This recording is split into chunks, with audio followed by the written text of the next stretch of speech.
マウイトロピカルプランテーションのところにやってきました。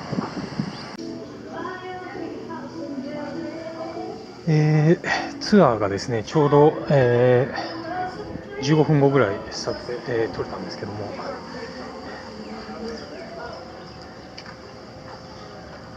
まず売店をくぐり抜けるとですね、ツアーのチケットもそこで買うことなんですけど、まず、こんなようなガーデンがありますね。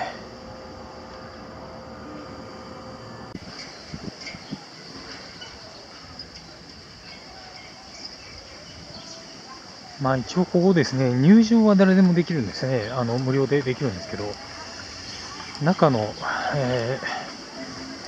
プランテーションを見ようとするとお金がかかってますね。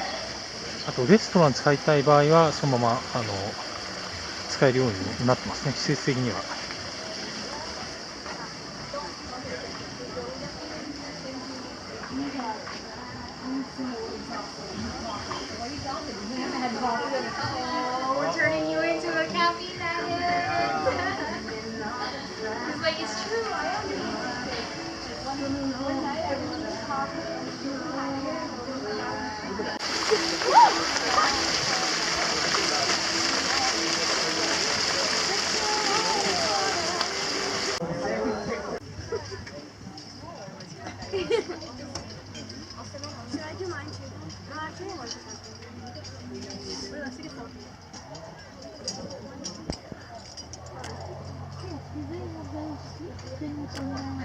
The Philippines, and looking towards those trees, you guys are going to notice these green berries producing off of them. Now once those berries have fully matured, they're going to turn bright red and be full of an anesthetic.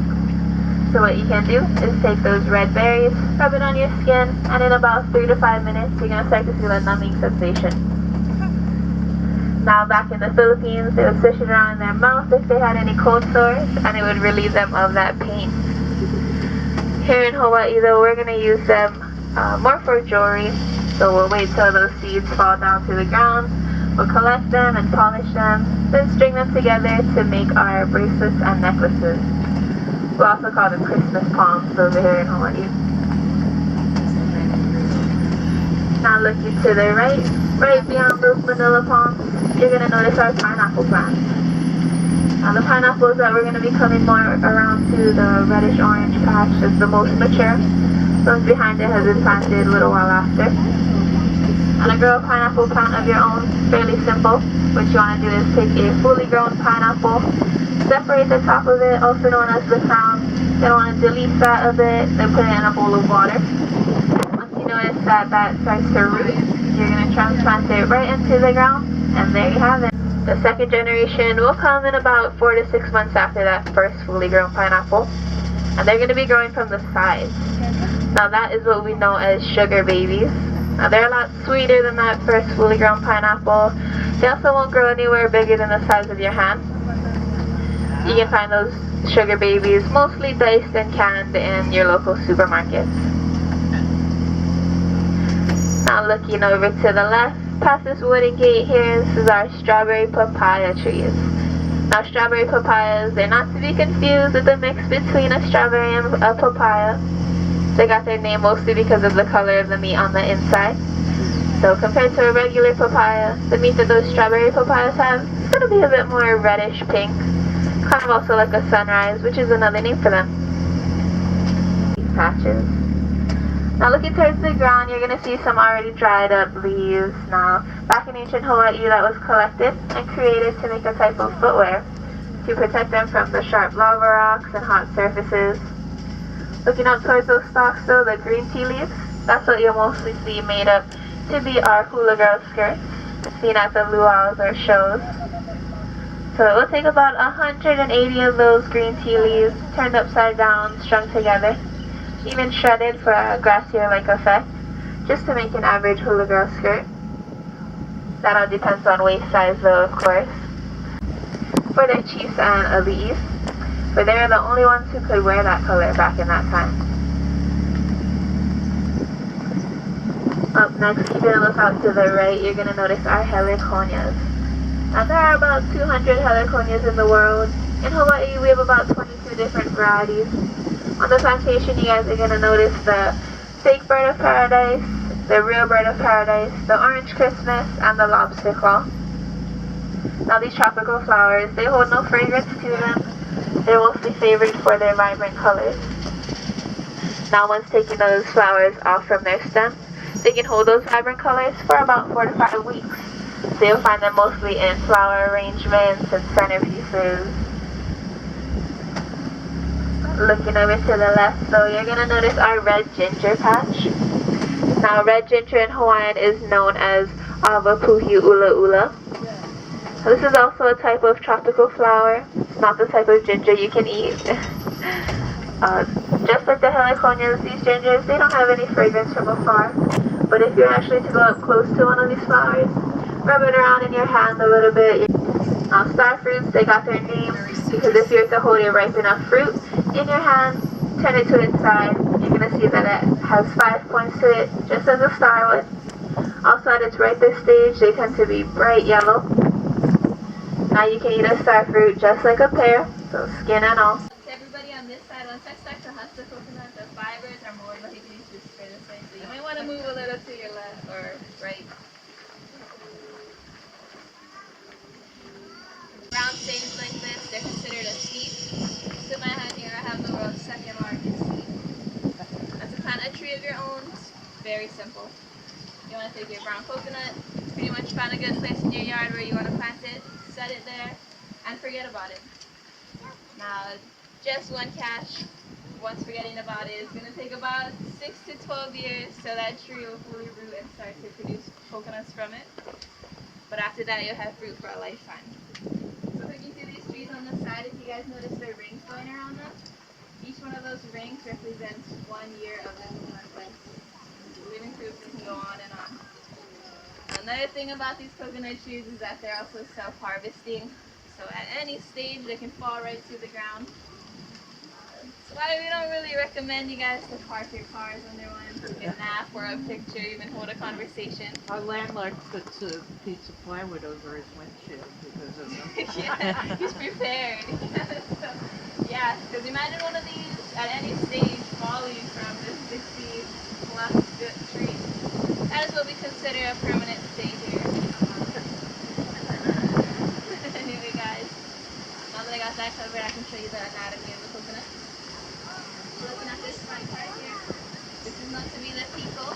Now, pico, translated from Hawaiian, is the belly button or the navel. This is the front. Flipping it around, this is called the okole. Now, okole translated is the butt or the butthole. How they would do this is they would take their spears or take their coconuts against sharp lava rocks. Pretty much do the same kind of motions that I'm doing. Nowadays, though, I'm pretty spoiled. We have this specially made pickaxe welded to the table. In Hawaii, though, we take husking fairly seriously. There's some fun husking records. Now, there's a man in Oahu. He works at the Polynesian Cultural Center. I don't know if you guys got the chance to check that out. But he can husk his coconut open in about 3 seconds. Oh, right. Very impressive, but we consider him a cheater here at the plantation. Only because he'll use a machete, and he is 3 times the size of me and any of my coworkers. Now there's another lady. She lives right over those mountains in the town of Lahaina. Now she can husk her coconut open in about 2 minutes. Now it's not really her timing that's impressive, it's all about her technique. So she's not going to use a pickaxe like me. She's not going to use a machete like the guy at the Polynesian Cultural Center. What she uses is her... Oh! Yeah, right. Yeah, if you don't believe me, you can search her up on YouTube. She does have some videos, but your discretion is definitely advised.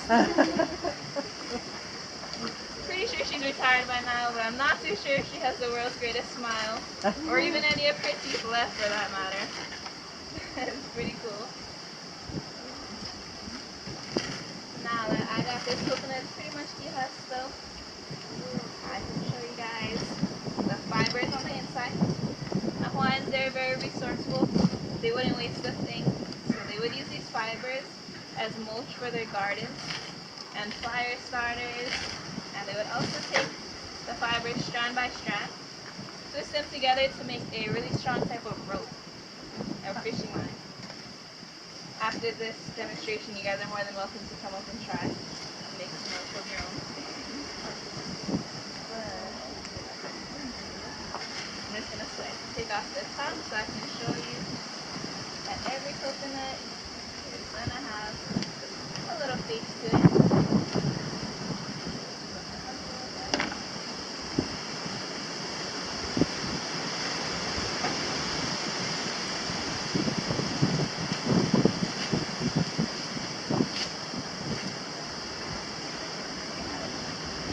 Like I said, every coconut's going to have a little face to it. Eyes and a little mouth. Some say it looks like a monkey or a eel, a bowling ball. Lady on our last search told us it looked like her ex-husband. Never seen the guy, but I feel very sorry for him. Now, taking a sharp object, I can show you guys the first soft spot of a coconut. So poking at the eyes here, you're going to notice how it'll puncture, but it won't fully go through. Even this side. Now poking at the mouth, it should go right through with little to no effort. Now this is because this is the germinal spore of the coconut. So this is where the tree will grow out from, or bugs will crawl into, making it a bad coconut. What I'm doing now is just widening out the mouth so I can show you guys the water on the inside.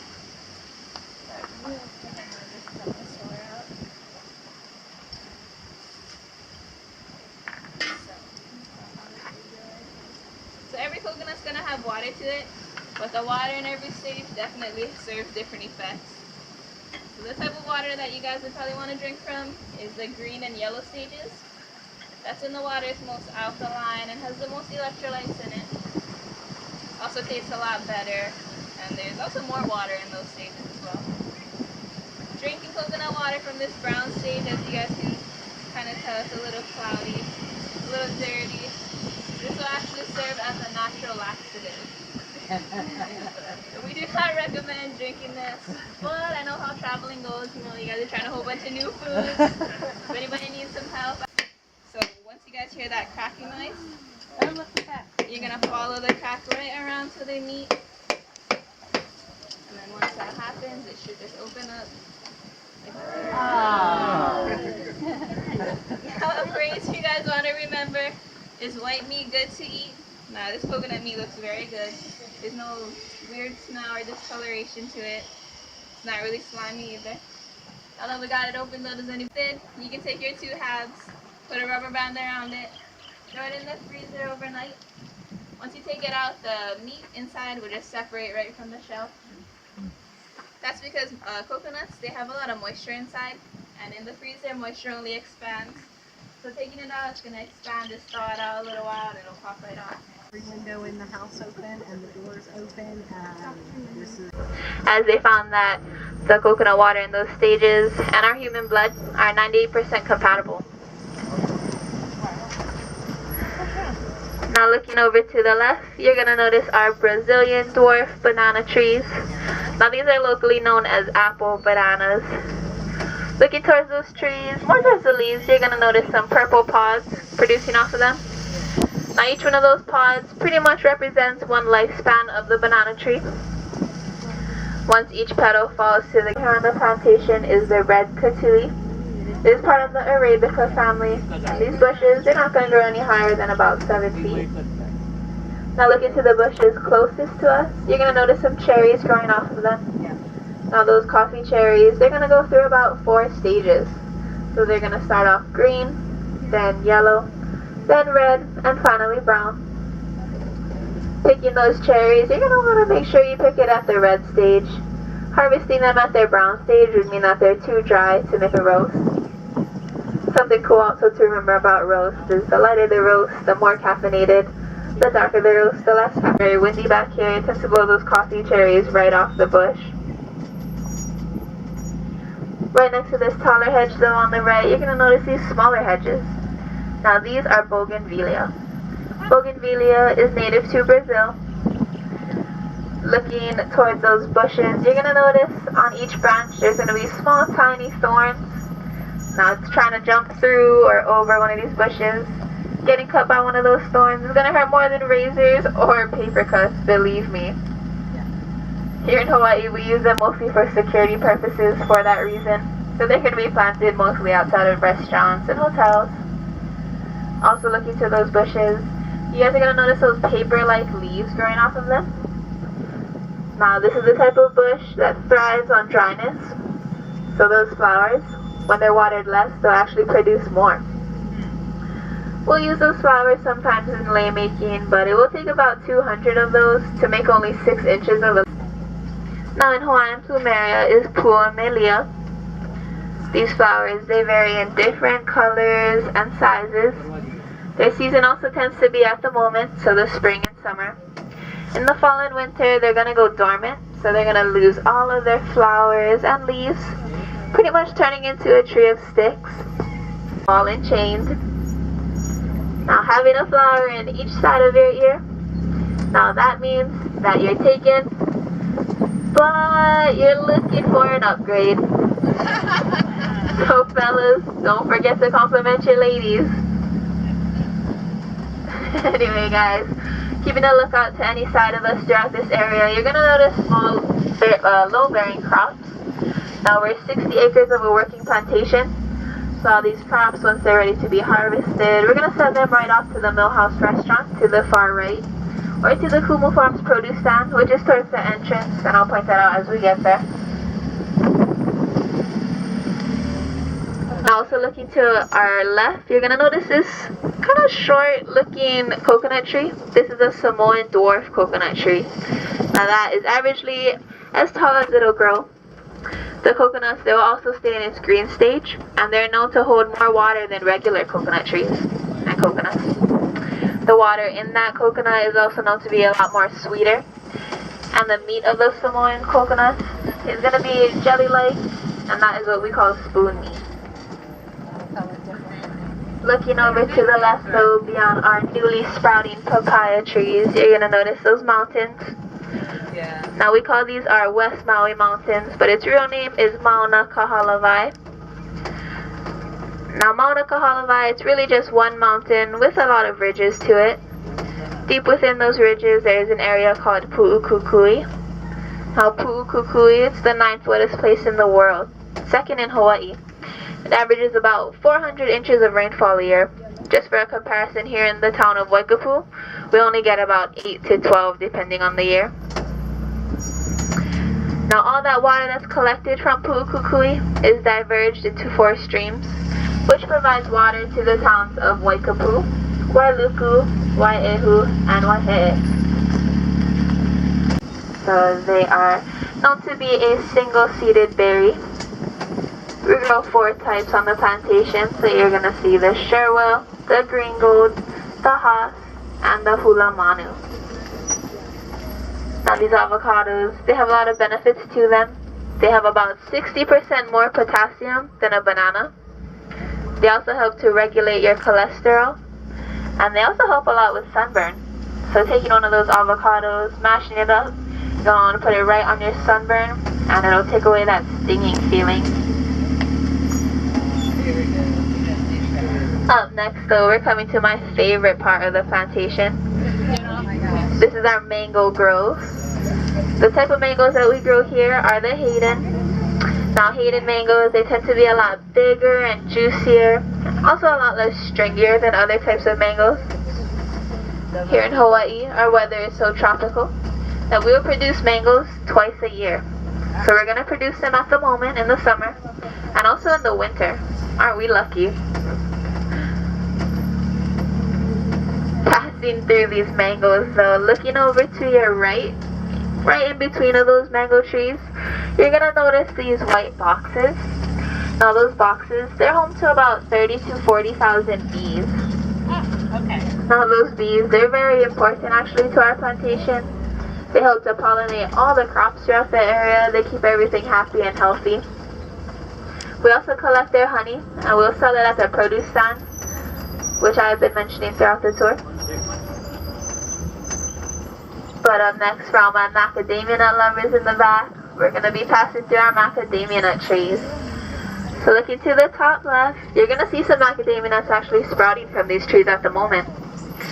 Now I like to think of macadamia nuts kind of like coconuts in the sense that they're going to go through the same 3 stages: green, gold, then finally brown. Also the fact that they're self-harvesting, so once they're ready, they're going to just fall right to the ground. You guys can actually notice them on the ground as well. Also, you may see some from other stages since it's been so windy back here. Now there's actually only one place in Hawaii that's going to manufacture those macadamia nuts once they're ready, and that is located on the Big Island. Now what they'll do is take each macadamia nut, take each one through a 300-pound press to crack open their 1/4-inch thick shell. Now that process, folks, is why macadamia nuts are so expensive. Now they got their name from the leaves of them. When the wind blows them upwards, they represent a type of Chinese fan. Looking towards the middle of those leaves, you're going to notice seeds growing out of them. Now those seeds, they're not going to serve the same purpose as the manila palm seeds will. But we will also use them for jewelry. So we're going to take them, also string them and polish them together to make our bracelets and necklaces as well. Now looking over to the right, you're going to notice that green grassy area. Now that is one of the entrances to the 5 immediate acres. You guys are free to roam around. If you guys wanted to do a self-guided tour, you can download the app Guidebook on any of your smart devices. Once doing so, all you have to do is just look up Maui Tropical Plantation. Then going up to any of the trees or flowers that you're looking at, you're going to just scan the codes right below them. After doing so, you're going to find a little bit more in-depth information about each one. Now I got its name because of the seed pods that it produces. So, looking towards the ground after this tour, you guys might get lucky enough to see some. They're going to be shaped as elephant ears. Now that trunk, noticing how big it was, back in ancient Hawaii, what they would do with it is hollow it out, and that would actually be their canoes.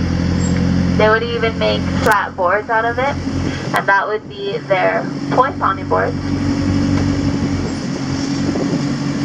Now coming up this path, looking to the left, you guys may notice some ripe enough manila palm seeds.